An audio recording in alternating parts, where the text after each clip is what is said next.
Hey there, cats and kitties. I am the Blues Man, Johnny Blues, talking at you live about episode 5 of the anime series Koitu Uso. And this one, it turned out, I gotta say, to be a little bit more interesting than I had given it credit for. Looking at the PV for this episode attached to the previous, I didn't have high expectations, and it was actually a little more interesting than I thought it was going to be. They actually get this close, just this close, to having a gobsmacking moment when Najima actually gets all up in the face of Nisaka, wondering what it is he's hiding. And of course, he naturally thinks back to the kiss and everything. And I feel like there's more going on there, but I'm tentative to even really think about it too much because somebody pointed out to me the OP a couple of episodes ago, and I didn't talk about it at all in my previous episode discussion video because I didn't know how pertinent it was going to be. But there seems to be, if you freeze frame it at the right point in time, there seems to be a shot of Nisaka in a dress or in feminine clothing in any case. And I don't know what this means for his character. Whether he is actually straight out homosexual or if he might be a transgender character. I'm really hoping the other alternative that I can conceive of is not going to be the case where it's that typical anime trope where it's really a girl, very, very tomboyish, has gotten through life pretending to be a guy, and the other leg will eventually drop that no, Nisaka is actually a girl, a tomboyish girl. I really hope that isn't the case. That'll really heavily disappoint me and disrupt any interest I have in this show, because it's that much more intriguing, captivating, and compelling, especially for those who might be able to relate to his plight, being homosexual, being conflicted, having an interest in someone of the same sex who might or might not be an acquaintance or a friend, or even more so a transgender person, especially in the Japanese sort of socio-political climate. I don't know how they really handle that over there, if they acknowledge it, if there's as much discrimination as there is elsewhere in the world, that kind of thing. It would be kind of intriguing to see just how far down the rabbit hole they might go in, exploring that.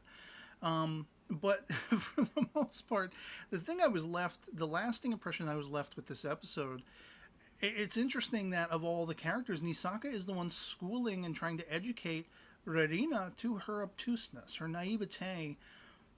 She's apparently completely oblivious to the third wheel dynamic in this sort of pseudo love triangle, if you will.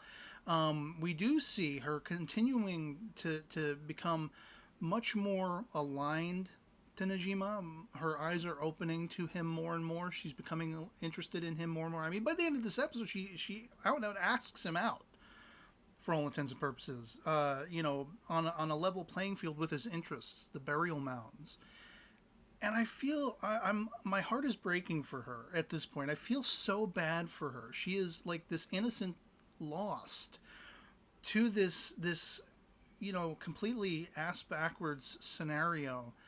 And I did like that the other leg did drop, that they gave you a little more information, a little more insight as to, well, you can break such an arrangement off, but there are penalty fees, and it could be something that, unless Nisaka is blowing smoke up Rarina's ass, all told, it could be something that impacts negatively anything he wants to do in the future, going to a specific school, maybe getting employment.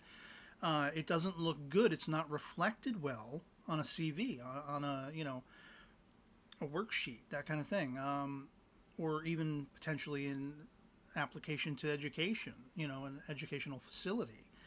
And that's kind of mind blowing. That's twisted, like adding insult to injury. It's very much making that phrasing, insult to injury, adding it. Like it makes it tantamount. It's actually making it viable and real, because you're gonna marry who we tell you to, or you're gonna suffer the consequences, kind of thing. And that sucks.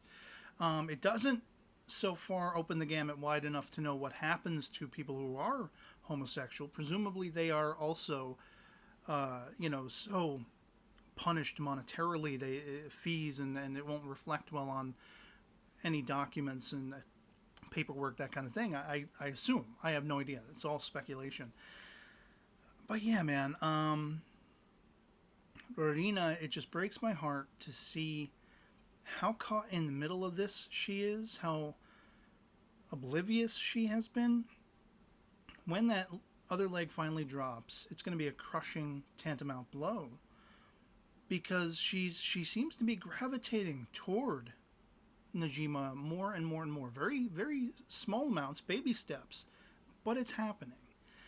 And of course, we get the obligatory, oh, I tripped over myself. In this case, at least it was a giant fall off a cliffside for both Najima and Takasaki. You know, he lands on her. Typically, she holds, embraces him, holds him to her chest, her bosom, her ample bosom, as it were. And at least it wasn't just, oh, I tripped over my shoes and now I'm on top of you, lady, that kind of thing as you usually would see. There was actually a pretty harrowing fall involved. But of course, they feel for each other the way they feel about each other. It's that bond is already there. Whether it can even be trusted what Takasaki is bringing to the table, because I did raise the question based on what Ninjima's own sort of narration was a couple of episodes back, where he said, oh, and the lies to the scenario, well, is that the government? But when he said it, it pointedly showed Takasaki. What could she be lying about? Could she be lying about having an interest in Najima? Could she just be getting off on playing with the affair? Was some of the speculative discussion I had brought up. I don't know. I don't know if she's genuine. I don't know who's genuine and who isn't. I think, Nisaka is genuinely interested in Najima, but I don't know what the situation with Nisaka is. He or she or otherwise, no idea. It seems like Rarina is honest in her being, not wanting anything to do with Najima from the outset, but you get the sense that she's becoming more and more growingly aware of an attraction and an interest in him, an attraction for and an interest in him. Najima himself is obviously very much into Takasaki, and it seems, at least by the end of this episode, for Rarina to bring up the burial mounds, it really got his interest, and it almost seemed like he didn't even realize that, oh, I like this girl. Like, he likes her, like he kind of just was dealing with her, but he likes her too, And then with Takasaki, I mean, does she genuinely like Najima? Was all of that story, that backstory about getting half of the eraser when they were younger and it meant that much to her as it did to him, was that all true or was it false? I don't know. I thought that whole the Fireflies of Love sequence, you had the cooking of love, which apparently Nisaka had no part in.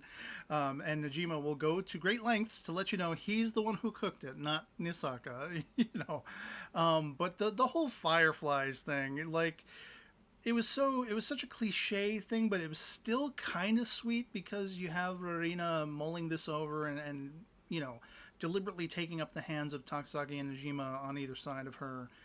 And I thought there was an added level of cuteness, I guess you could say, to Najima's grabbing Nisaka's hand, knowing what we know about Nisaka. It's like there is tragedy, but there's also kawaiiness. There's also cuteness about it, about how they're all dealing with each other and angling with each other. It's just, I just don't know what the end game is. I don't know where this is going. I don't know who's going to end up with whom, if any of them end up with each other at all. And whereas I felt in the early stages, I'm not a shipper. I'm not somebody who's naturally given to shipping. I don't fall into that usually. But I was very much about Najima and Takasaki, since they seem to be truly in love and lust with each other. But I gotta admit, because I'm feeling so much more sympathetic to Rarina, who annoyed me upon her first appearance, she's growing on me. I'm feeling sympathetic toward her because she's caught in the middle, and she's like that third wheel, and she hasn't really thought about it, and she hasn't even contemplated her own chance of having a growing interest in Najima. So it's tragic, it's heartbreaking. to see that, you know, these people, they want to be together. And in her case, she didn't want to be at first, but it's growing into that. It's potentially going to grow into that. And not everybody, presumably, can be together if they want to be. Unless, like I said, very lazy sort of cop-out avenue they could take is they all move in together. Or they're neighbors, and they sort of swap. You know, on the odd days, you know, it'll be Najima and Rarina. On the even days, it'll be Najima and Takasaki. And I don't know, Sundays, Nisaka comes over for some fun. I don't know.